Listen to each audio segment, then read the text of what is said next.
Our position must be clear. I am ordering that we discontinue purchasing of any oil from Iran for delivery to this country. Indeed, we have bitter and enduring disagreements that persist today. At the heart of our quarrel has been Iran's past sponsorship of international terrorism. We can't have normalized relations with a state that's branded a terrorist state. I am formally announcing my intention to cut off all trade and investment with Iran. We will never back down, we will never give in, and we will never accept anything less than complete victory. I'm pleased to sign into law the toughest sanctions against Iran ever passed by the United States Congress. If Iran threatens us in any way, they will pay a price like few countries have ever paid. Well, first of all, Iran isn't Iraq.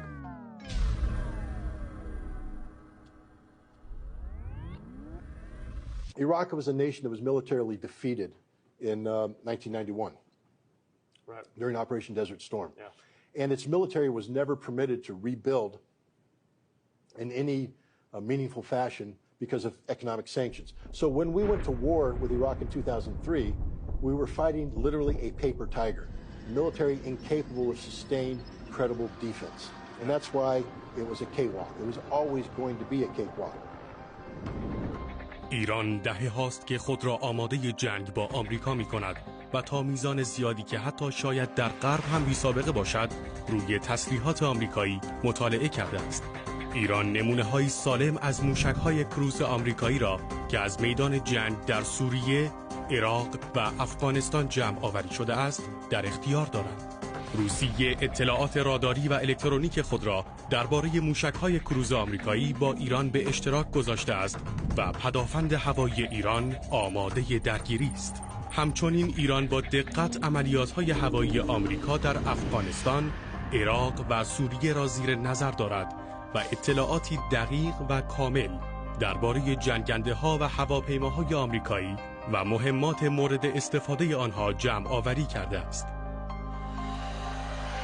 They also looked at how Hezbollah defended itself against the Israelis in July and August of 2006, when Hezbollah survived what was supposed to be their annihilation. ایران در پشت پرده مقاومت موفقیت آمیز حزب الله در برابر اسرائیل در آگوست 2006 قرار داشت و همه چیز نشان از این دارد که برنامه پدافندی ایران برای به داخل کشاندن نیروهای دشمن به اعماق سرزمینش و سپس قطع ارتباط و نابودیشان طراحی شده است. Iran has not been defeated in a war. Its military is very, very robust.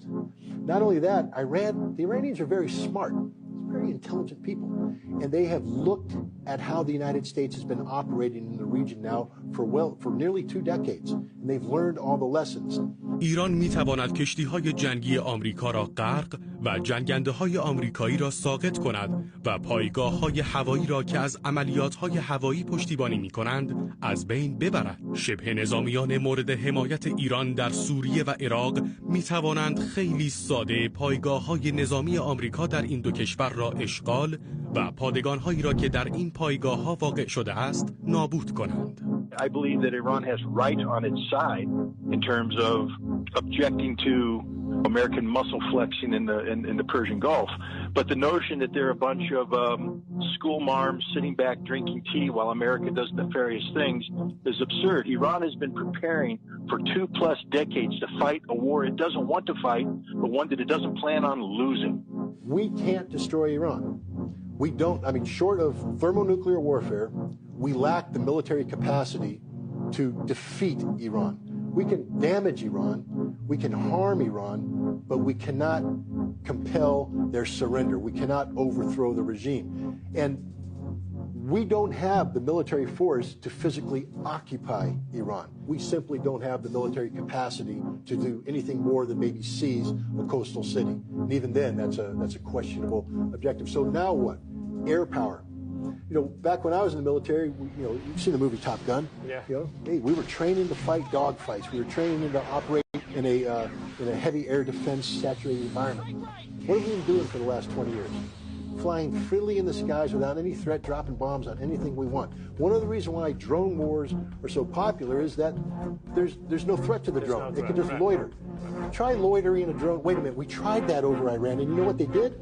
Because they've been watching us, the Beast of Kandahar, that top secret stealth drone, the Iranians hacked into it, took control of it, flew it and landed it on their soil, reverse engineered it, and today they have hundreds of clones of America's most sensitive drone operating under the Iranian flag. So, no, operating our air forces over Iran is a completely different ballgame. تهاجم هوایی ایالات متحده منجر به شکست نیروهای نظامی ایران نخواهد شد، چرا که آنان نه تنها از خاک ایران دفاع خواهند کرد، بلکه به نیروهای آمریکایی در خلیج فارس و همچنین اهداف نظامی و صنعتی از جمله زیرساخت‌های نفت و گاز هر کشوری که به آمریکا کمک نظامی برساند حمله خواهند کرد. They said we're going to continue to back the government of Syria because it's been a close ally to us. It's a secular regime that engenders stability in an otherwise destabilized region. They said that we want to have peace and stability in Afghanistan, and that can best be accomplished by getting American troops out of Afghanistan. They said that we will support the Houthi in Yemen in resisting a Saudi-led invasion of their country. You know, the Houthis didn't invade Saudi Arabia. It was the other way around. Saudi Arabia invaded Yemen, and the Iranians are providing support for that. So, yes, there is truth that Iran is a player in the region, but to call it malign is to be ignorant of the realities of the region. It might be malign insofar as it is in opposition to American policy objectives, but since most American policy objectives in the Middle East are either corrupt or in support of corrupt regimes, one has a hard time articulating that the Iranians are the bad guys. $533 million. Iran is a very, very, very capable nation, which has performed extraordinarily well in terms of leveraging its influence over the region and its capabilities. I think what we saw with the Houthi drone strike against Saudi oil pumping facilities, keep in mind that the drones that were used are Iranian drones, and that the Yemenis are trained by the Iranians. حملات پهپادی حوثی‌ها به ایستگاه‌های پمپاژ نفت عربستان نشان داد که همه زیرساخت‌های تولید نفت در منطقه آسیب پذیر و در معرض خطر هستند. بدین ترتیب هر گونه اقدام نظامی علیه ایران منجر به توقف تقریباً کامل صادرات نفت از کشورهای عربی حاشیه خلیج فارس خواهد شد که تأثیر ویرانگری بر اقتصاد آمریکا، اروپا و باقی کشورهای جهان خواهد داشت. And there was a signal being sent to everybody, don't push us too far because we will dominate you like you've never been dominated before. No ship is safe. We will sink everything. Nothing will transit through the Strait of Hormuz. This was the signal the Iranians are sending. That was 7 drones. We shut you down. Iran has thousands of drones. The distances flown from Yemen to the oil pumping stations are significant distances that could easily be flown out of bases in Iran or Syria or Iraq or other places where the Revolutionary Guard has pre-deployed these drones. And the drones are the least of the Iranian capabilities. بزرگترین تهدیدی که نیروهای آمریکایی حاضر در منطقه با آن روبرو می‌شوند از جانب موشک‌های بالستیک ایران خواهد بود.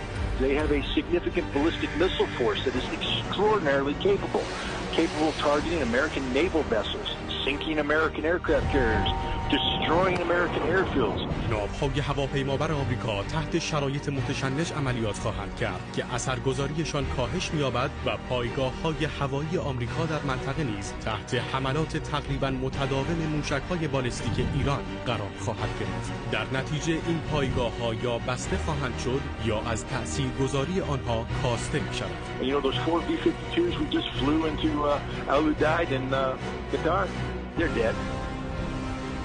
The aircraft carrier that want to sail into the Persian Gulf, it will be sunk.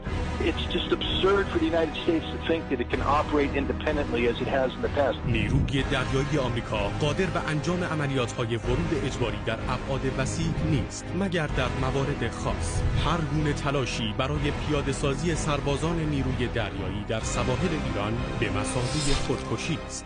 But imagine the humiliation of the United States, Donald Trump's great military, when we lose an aircraft carrier, when we lose naval ships, when thousands of American sailors are dead, when the Marines seek to land in Chabahar or Bandar Abbas and find that we have 5,000 Marines cut off, surrounded with no way to escape and forced to surrender. What is the United States going to do then? در نهایت اینکه آسیب پذیری ناوگروه USS آبراهام لینکلن تنها قسمتی از مشکل بزرگتر آمریکا برای به نمایش گذاشتن قدرت نظامی خود در منطقه است. تهدید و خطری که از جانب قدرت نظامی ایران وجود دارد شبیه به هیچ کدام از دشمنانی که آمریکا پس از پایان جنگ سرد با آنها مواجه شده است نیست. And this is why this is a dangerous game, because we come back to my belief that Donald Trump doesn't really want a war with Iran, but if you push this situation to the brink, these situations have a way of taking on a life of their own, and we will get a war regardless of whether or not that was our intent or not. And if we get that war, it will be one that we will not win, we being the United States. What I learned is it doesn't matter if you're speaking truth. It doesn't matter if you have the facts. If the message is inconvenient to the larger objective, they will attack you. They will destroy you. They will demean you. They will do anything other than deal with the issue at hand. My name's Scott Ritter. I'm a former Marine Corps intelligence officer and a weapons inspector with the United Nations in Iraq. گزارشی از اسکات ریتر، افسر سابق اطلاعات تفنگداران دریایی آمریکا و سربازرس تسلیحات کمیسیون ویژه سازمان ملل متحد در جنگ عراق. It's not just the inspection work that we were doing. I was responsible for the intelligence aspect of it in addition to the operational aspect, which means that I was the focal point of receiving all the information from the intelligence services around the world, the CIA, the NSA, MI6, Mossad, etc. So I was uniquely empowered with information. You were hearing it all. I heard pretty much it all. Yeah.